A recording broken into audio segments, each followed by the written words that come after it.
자, 하나님의 백성이라는 것은 뭐냐면 세상 사람들이 살아가는 원리와 법칙이 있을 뿐만 아니라 그들은 높이 바벨탑을 쌓는 것을 좋아해요. 그렇죠? 하나님의 법칙은 반대예요.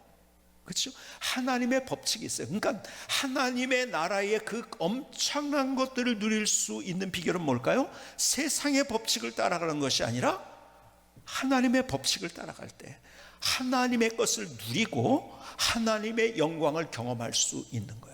근데 문제는 뭐냐? 우리가 자꾸 세상의 법칙을 따라가. 왜? 세상에 세뇌돼 가지고. 자, 그런데 오늘 본문에 보니까요, 하나님의 법칙 가운데 정말 중요한 법칙이 뭔가를 우리에게 설명을 해주고 있어요. 골로새서로 한번 가볼까요? 2장 6절을 보니까 이렇게 오늘 본문의 말씀은 말씀하거든요. 그러므로 너희가 그리스도 예수를 주로 받았으니, 이제 구원받은 하나님 백성이 됐던 거예요. 예수를 주로 받았으니 그 안에서 행하되 그 안에 뿌리를 박으며 세움을 받아 교훈을 받은 대로 믿음에 굳게 서서 감사함을 넘치게 하라. 자, 오늘 이 본문을 전체 그림을 그리려면 이런 그림인 거예요. 너 예수 믿고 하나님의 자녀가 됐어요. 구원받았어. 그렇죠? 그리고 하나님의 백성이 됐어. 그러니까 뭘로 살아야 된다고? 믿음으로 살아라는 거예요. 그렇죠? 그럼 믿음이 뭔가? 믿음이 추상명사예요. 믿습니다 하는 게 믿음이 아니잖아요. 그렇죠? 그럼 뭔가요? 그것을 구체적으로 우리에게 보여줍니다. 성경은요, 계속 우리에게 구체적인 것을 보여줘. 영접하는 자, 곧 그 이름을 믿는 자들이 하나님의 자녀가 되는 권세. 여기도 믿음도 처음 예수를 믿는다는 것은 어떤 그림? 영접하는 거다. 예수를 받아들이는 거다, 마음속에. 그렇죠? 그냥 믿습니다, 그냥 무조건인 것이 아니라 이 그림을 우리에게 그려줘요. 근데 구체적인 그림, 정말 믿음의 가장 중요한 것은, 실제적인 것은 감사라는 거예요. 그러면서 계속 이런 얘기를 합니다. 자, 8절을 볼까요? 누가 철학과 헛된 속임수로 너희를 사로잡을까 주의하라. 이것은 사람의 전통과 세상의 초동망을 따르며 그리스도를 따름이 아니니라. 다시 말해서 예수님을 따라가라는 거예요. 그게 믿음이라는 거예요. 그게 감사라는 거예요. 그런데 왜 세상을 쫓아가냐는 거죠. 세상의 원리 쫓아가면 안 된다는 거예요. 세상의 방법을 쫓아가면 안 되는 거예요. 세상은요, 우리가 설교 시간에 감사에 관한 이야기를 많이 듣지만 세상은 감사가 아닙니다. 세상은 불평, 원망, 다른 사람이 잘 돼서 시기예요, 배 아파요, 질투하는 거예요. 이건 세상 속의 사람들이 살아가는 방식인 거예요. 그거 쫓아가지 마라. 그리고 믿음으로 살아야 되는데, 믿음으로 산다는 것은 감사로 사는 것이다. 여러분, 이 하나님의 원리, 하나님의 법칙을 우리에게 말씀해 주고 있는 거예요. 여러분, 그렇기 때문에 감사가 믿음인 거예요. 여러분, 그냥 막연하게 믿음을 얘기하자면 감사가 믿음이라는 거예요. 그렇기 때문에 감사가 능력이라는 거예요.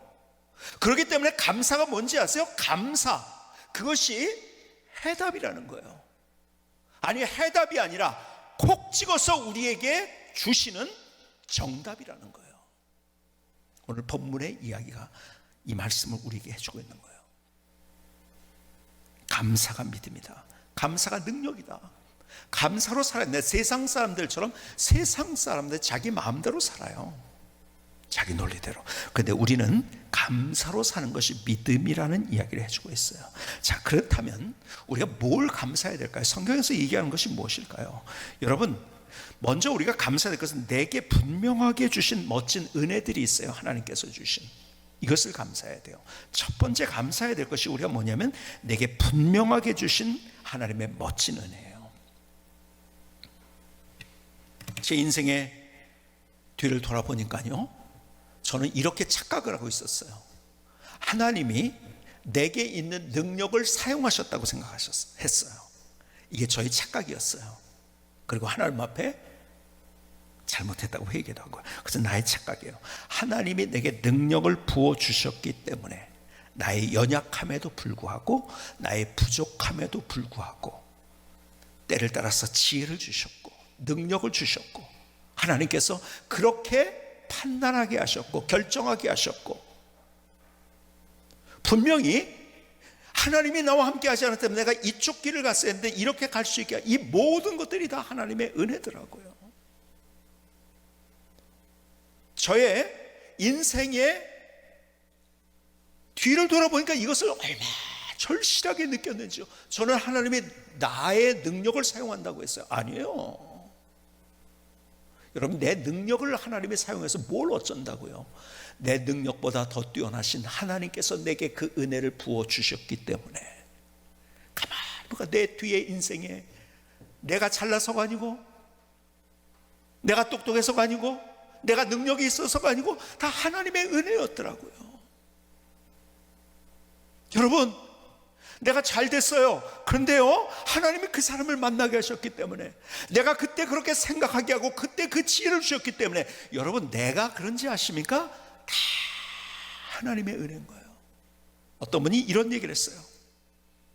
내가 예수님을 선택해서 예수 믿고 구원받았는지 알았대요. 천국에 딱 들어갈 때 그렇게 들어갔대요. 그리고 뒤를 돌아보니까 그것이 하나님의 은혜였다, 이렇게 써 있더래요. 그거더라고요. 진짜 하나님의 은혜를 아는 사람이 겸손한 사람이고 하나님을 경험하는 사람이더라고요. 여러분 인생이 그런 것들, 여러분 남보다 뭐가 좀 잘 된 게 있나요? 좀 순조롭게 풀린 게 있나요? 좀 여러분들이 생각해서 똑똑했기 때문에, 능력이 있기 때문에 그렇게 됐다고 생각하시죠? 아니에요. 그것 자체가 다 하나님의 은혜였다는 거예요. 여러분, 사무엘 존슨이라는 사람이 있어요. 이분은 18세기에 가장 작가로서, 그리고 이 문학가로서, 그 18세기에 어떤 사람이 가장 대표적인 사람일까? 아까 뭐 뉴턴, 과학자를 얘기할 때 뉴턴 얘기했지만요, 문학가로서는 이 사람을 전문가들이 꼽습니다. 18세기의 대표적인 작가 누구인가? 사무엘 존슨입니다. 이분의 업적 가운데 정말 중요한 업적은 뭐냐면, 처음으로 영어 사전을 만들었다는 거예요. 그리고 그 다음에 그 사람의 기준에 의해서 사전이면, 여러분, 처음에 그렇게 한다는 것은 그 쉬운 일이 아니잖아요. 사전을 그렇게 만든다는 것, 정말 대단한 업적이었습니다. 사무엘 존슨. 똑똑했죠? 능력이 있었겠죠? 그렇죠? 그런데요, 그의 일기를 제가 한번 읽어봤어요. 이 사람이 이랬구나, 깜짝 놀랐어요. 이 사람이 그래서 부지런했고 능력이 있다고 생각했는데, 이분의 일기를 살짝 여러분에게 들려드리겠습니다. 1738년 그의 일기장에 이렇게 기록해요. 오 주님, 제가 게으름으로 허비한 시간을 회복할 수 있게 해주십시오. 여러분, 이 사람은요, 게으름 때문에 힘들어했어요. 보니까 가만히 있어보자, 부지런해야지 그렇게 대단한 사람 될 수 있지 않은가? 근데 게으르다고 고백하는 거예요. 그리고 19년 뒤에 1757년에 그는 또 이렇게 일기장에 적었습니다. 오 하나님, 제가 게으름을 벗고 남은 날들을 부지런히 사용함으로써 게으름과 죄로 허비한 시간을 회복할 수 있게 해주십시오. 그리고 2년 후 1759년 또 그는 이렇게 기록합니다. 게으름과 나태를 벗어 버릴 수 있게 해주십시오. 1761년 또 2년 후에 결심하고 또 결심하였더니 이제는 결심하기가 두려운 지경에 이르렀습니다. 1781년, 그러니까 죽기 3년 전입니다. 첫 결심을 한 지, 내가 게으르지 않겠다고 결심한 지 43년 뒤, 그가 죽기 3년 전에 그는 이렇게 또 기록을 합니다. 절망하지 않으리라. 오 나의 하나님, 나를 도우소서.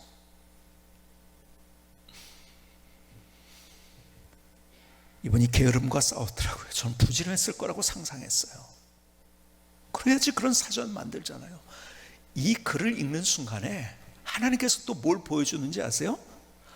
저도 역시 마찬가지더라고요. 저는 그래도 다른 사람보다는 부지런하다고 생각했었어요. 난 그냥 부지런하면은 내가 부지런하고, 뭐 누가 알아듣는지 못하든지 나는 부지런하게 이렇게 했다고 생각했는데, 가만히 보니까 제가 게을렀더라고요.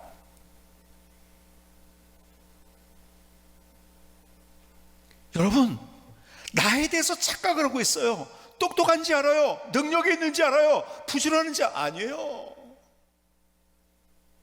그런데 어떻게 이렇게 사무엘 존슨의 고백이, 마지막 고백이 그거예요. 그래서 이 모든 것들이 다 하나님의 은혜였다 그렇더라고요. 저의 인생의 뒤를 돌아보니까, 특별히 영구의 달을 지나면서 하나님 앞에 기도하면서 가만히 또 뒤를 돌아보니까 다 모든 것들이 하나님의 은혜였더라고요. 그러니까요, 하나님의 은혜라니까 제 마음속에 얼마나 뜨거운 감사, 일부러 감사가 아니라요, 정말 뜨거운 감사, 눈물의 감사가 나오게 되더라고요. 하나님의 은혜요. 우리 찬양 가운데 이런 찬양이 있잖아요. 나를 지으시니가 하나님, 나를 부르시니가 하나님, 나를 보내시니도 하나님, 나의 나 된 것은 다 하나님 은혜라. 나의 달려갈 길 다 가도록, 나의 마지막 호흡 다 하도록 나로 그 십자가 품게 하시니 나의 나 된 것은 다 하나님 은혜라. 한량없는 은혜, 갚을 길 없는 은혜, 내 삶을 애워싸는 하나님의 은혜, 나 주저함 없이 그 땅을 밟음도 나를 붙드시는 하나님의 은혜. 제가 이렇게 보면 멀티도 아니고, 가만히 저는 옛날에 멀티였다고 생각했어요. 제가 뭐 같이 동시에 잘한다고 생각했는데 하나를 하면 다른 걸 못하는, 가만히 뭐 암기력도 없고 참 부족한 것 투성이인데,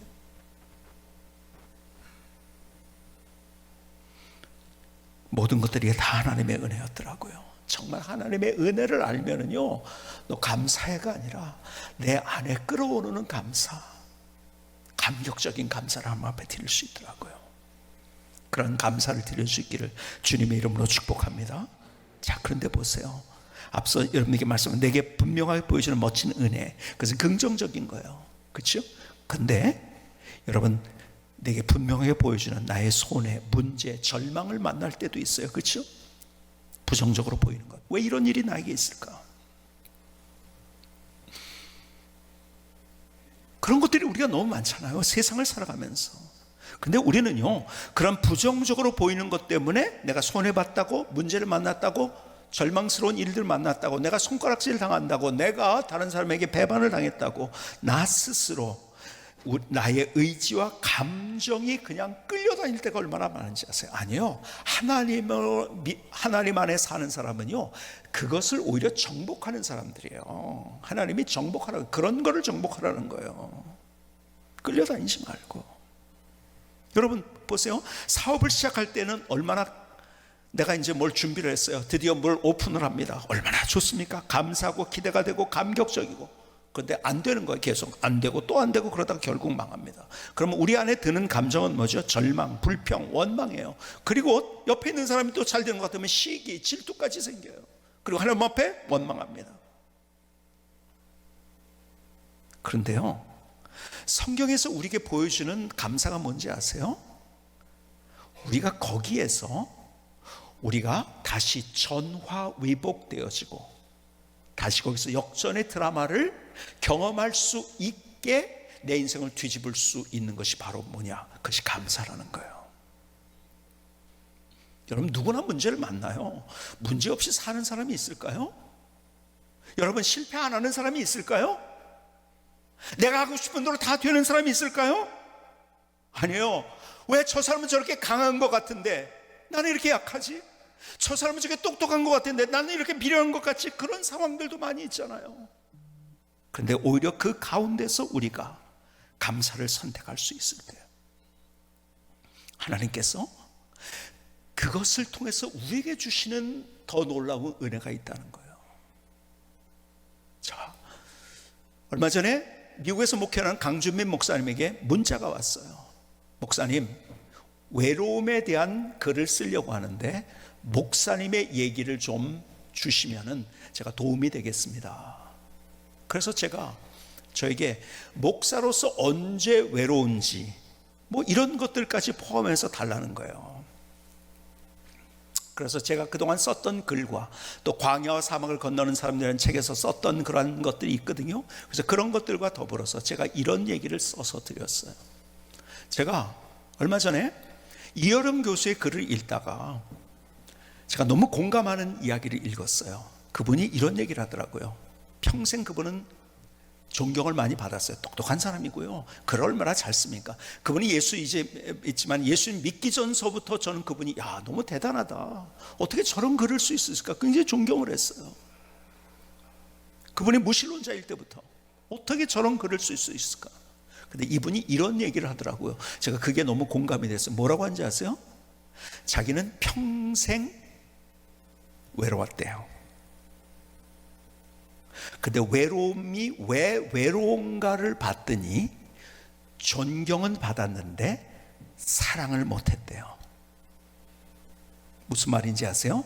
존경은 일방적인 거예요. 그렇죠? 저도 그분을 존경했으니까요. 얼마나 많은 사람이 존경했을까요? 왜? 글을 보고서 저는 감탄을 하고요. 흙 속에 저 바람 속에 같은 거 아주 그냥 제가 학교 다닐 때 이런 글을 어떻게 쓸 수 있을까 제가 그랬거든요. 저도 존경했는데 존경은 받았지만 사랑을 못했다는 건 무슨 말입니까? 여러분, 존경은 일방적인 거예요. 근데 사랑은 뭡니까? 쌍방적인 교제예요. 그렇죠? 쌍방적인 교제. 인격적으로 삶을 나누는 거예요. 친구와 동료와 함께한 사람들과 그렇게 인격적인 나눔을 가져야 되는데 이분은 일방적인 것만 받은 거예요. 그렇기 때문에 외로웠다. 그러니까 거기에서 여러분 소위 말해서 이 뭡니까? 예를 들어서 연예인이다 뭐다 그렇게 팬들이 많은데 팬들은 일방적인 거예요. 그렇죠? 왜? 인격적인 교감은 없으니까요. 그렇죠? 제가 그분의 이야기가 너무 마음에 와닿는 거예요. 그렇구나. 근데 보니까 제 안에 있었던 가장 힘든 것 가운데 하나가 솔직히 고백하면 뭔지 아십니까? 그건 외로움이에요. 왜 그런지 아세요? 제가 목회를 하면서 담임 목회를 하면서 제가 얼마 전에도 우리 사역자들하고 이 얘기를 하면서 그런 얘기를 했어요. 당신들이 정말 좋다. 담임 목사는 누구하고 함께 이렇게 식사하는 것도 좀 이렇게 해가지고 또 누가 저 사람하고 계속 식사하나 이런 것도 보고 막 이러기 때문에 당신들은 그런 거 없으니까 마음껏 식사하고 마음껏 그래서 우리 사역자들 우리 담당 우리 목사님들 잘 좀 대접해 주시고 해주시기 바랍니다. 근데요 저 같은 경우는요 사실 누구하고 쏠리면 안 되잖아요. 그렇죠? 왜요? 제가 오래전 일이에요. 어떤 분이 저를 너무 잘 이해를 하는 거예요. 그리고 제 말을 잘 들어주고요. 그리고 도와주려고 하고요. 그리고 와서 먼저 도와주려고 하고. 근데요 제가 안 되겠더라고요. 그래서 제가 이런 얘기를 드렸어요. 그분이 나중에 장로님 되셨는데요. 그 전에 제가 전화를 안 하고 예배 끝난 다음에 조금 아는 척을 안 해도 상처받지 마시기 바랍니다. 저한테 너무 잘해주는데 그래서 제가 그 잘해주는 것을 계속 제가 받아 먹으면은 그리고 저는 너무 좋습니다. 그런데 사람들이 이야기합니다. 둘이서 교회를 다 한다고. 그러면은 옆에 함께 하지 못합니다. 그래서 조금 제가 그렇게 거리를 두고 그렇게 하더라도 용서해 주시기 바랍니다. 그분이 참 저를 잘 이해해 주셨어요. 그래도 여러분 혹시 제 인사를 못 받으신 분이 있으면 제가 더 생각한다는 거 아시기 바랍니다. 여러분 담임 목사로서 가만히 보면요 내가 어떤 분하고 마음이 맞는다고 계속 그렇게 해서 일을 하게 되면요 어떤 일이 벌어질까요? 담임 목사님 편 아닌 편 갈라지게 됩니다. 그리고 저 사람만 데리고서 일을 하는가 우리를 무시한다고 생각하게 되는 거예요. 그래서 저는 철저하게 그렇게 되지 않고 우리 교회가 어떻게 하나가 되어서 갈 수 있을까를 고민하면서 그렇게 했던 거예요. 그러니까 제 안에 있던 건 뭐죠? 외로움이죠. 근데 하나님께서 저도 하나님 앞에 그래서 기도 많이 했어요. 옛날에 하나님 힘들어요. 여러분 모든 걸 다 가져도 외로우면 그건 힘든 거예요. 그렇죠? 뭐 1억을 가지고 아니 1조를 가지고 100조를 가지고 뭐 그 외로운 사람은 불행한 거죠. 그때 하나님께서 깨닫게 하신 것이 바로 그거예요. 그래서 그때 여러분들에게 제가 설교를 드리기도 했어요. 외로움을 고독으로 승화시키도록 하신 거예요. 외로움은 뭔지 아세요? 혼자 있는 고통이에요. 근데 고독은 뭔지 아세요? 하나님과 함께한 즐거움이에요. 기쁨이에요. 내가 하나님 앞에 더 뜨겁게 나갈 수 있도록 나를 인도해 주신 거예요. 더 기도하게 하시고 더 말씀 속에 있게 하시고. 외로움은 지하층의 어두운 감정이에요. 근데 고독은 뭔지 아세요? 지상층의 밝은 감정이에요. 외로움은 끌려다니는 거예요. 수동적인 거예요. 그런데 고독은 선택하는 거예요. 외로움은 불행으로 끝나는 거예요. 근데 고독은 열매가 있는 거예요. 가만히 보니까 하나님께서 나를 그렇게 인도하시거든요. 내가 힘든 것을, 인간적으로 힘들다고 할 때 하나님께서는 그것을 통해서 어떻게 하나님의 일을 이루시는지를 제 인생 속에서 경험할 수 있도록 만들어 주신 거예요. 사도 바울은 그래서 그는 이렇게 고백합니다. 고린도후서 12장 9절에 보니까 이렇게 고백하죠. 나에게 이르시기를 내 은혜가 내게 족하도다. 이는 내 능력이 약한 데서 온전해짐이라 하신지라. 그러므로 도리어 기뻐함으로 나의 여러 약한 것들에 대하여 자랑하리니 이는 그리스도의 능력이 내게 머물게 하려 함이라. 그러므로 내가 그리스도를 위하여 약한 것들과 능욕과 궁핍과 박해와 곤고를 기뻐하노니. 이게 기뻐할 건가요? 근데 기뻐한다고 합니다.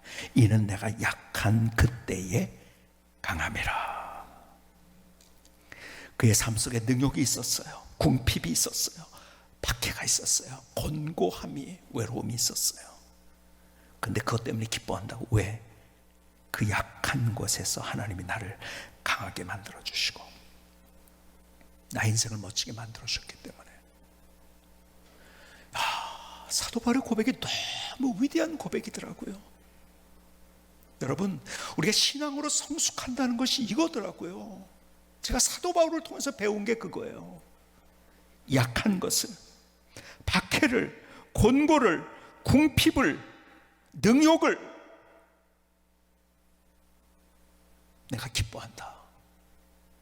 뭐예요? 그 때문에 감사한다는 거예요.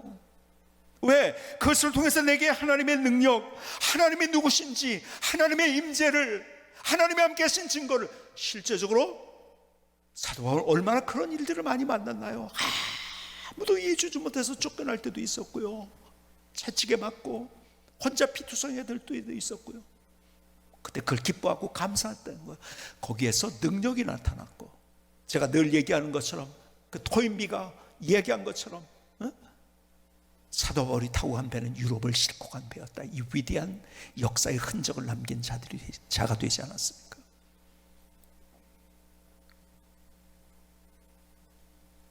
여러분, 죽을 때까지 우리에게 부정적인 어떤 문제들이 끊이지 않습니다. 궁핍, 박해, 곤고, 외로움, 절망, 원망할 수밖에 없는 그런 사건. 그런데 거기에서 그는 감사하고 기뻐한다고 이야기를 합니다. 그리고 하나님이 누구신지를 경험했어요. 여러분, 감사가 머릿속에 있는 감사가 아니라, 여러분, 앞서 얘기한 것처럼 그렇게 주의를 주고 또 주의를 주고 또 주의를 주고 가이드가 그렇게 해도요, 내 몸이 어떻게 반응하느냐, 왼쪽을 먼저 본다는 거야. 오른쪽에 와서 사고가 나는데, 여러분, 내가 감사를 머리로 듣는 것이 아니라 내가 삶이 되어야 된다고 주님께서 그렇게 말씀하고 계신 거예요. 감사가 믿음이에요. 감사가 능력이에요. 감사가 역전의 드라마를 만듭니다. 감사가 해답이에요. 아니, 해답을 넘어선 감사는 정답이에요. 이 사도 바울이 경험한, 그래서 오늘 골로새서에서 그는 믿음은 딴 거 아니야, 감사야. 세상 사람들이 그렇게 막 안 됐다고 불평하고 원망하고 막 짜증내고 시기하고 질투한 것처럼 하지 말고 너 감사로 세우는 거야. 오늘 이것이 남의 얘기가 아니라 바로 나의 이야기가 될 수 있기를 주님의 이름으로 축복합니다.